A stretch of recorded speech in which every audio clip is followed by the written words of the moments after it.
A lot of organisations are looking to break out of the straitjacket of formal, structured learning, which is both inflexible and costly. And many organisations have adopted a model called 70-20-10. And it's basically based on surveys and research that shows that around about 70% of what people learn to do their jobs well, they learn through experience and practice, through doing their jobs. They learn about 20% through other people, through conversations, through having networks, through knowing the right people to ask the right question at the right time, and about 10% of learning in the workplace occurs formally. We've known for 126 years that the human brain doesn't retain a lot in terms of memory.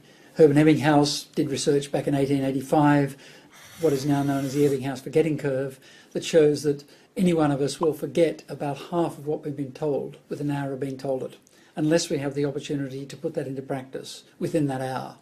And so therefore taking people out of the workplace, putting them through a formal structured class, we might even test them and assume that they know what to do because they passed the test, but put them back into the workplace and we find that actually performance doesn't change.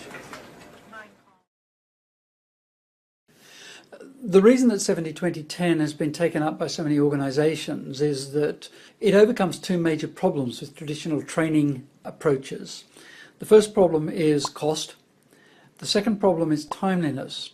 And organisations now expect the development of their people to run at the speed of business.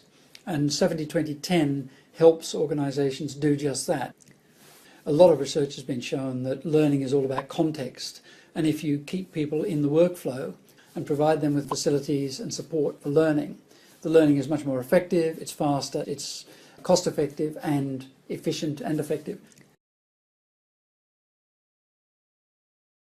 70-20-10 requires people to think about the tools, practices and techniques that you're going to adopt outside of simply distributing information and running formal structured courses. So it requires managers to be involved in development because a lot of the 70 and 20, the experiential part of learning, has to be supported by managers in the workplace through new experiences, through the opportunity to practice, through exposure to new roles, new jobs, job swaps and so on and so forth.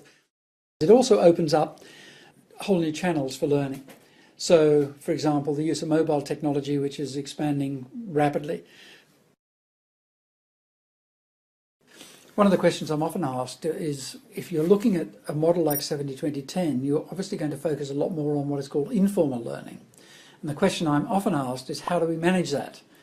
And the answer to that is, that's the wrong question. You don't manage it.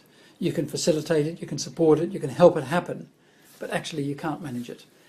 Basically, each of us individually manage our learning, and all we can do in terms of the 70-20-10 structure or any model that includes some sort of informal learning or self-directed learning is provide people with the right resources at the right time, through the right channel, and allow them to get on with it.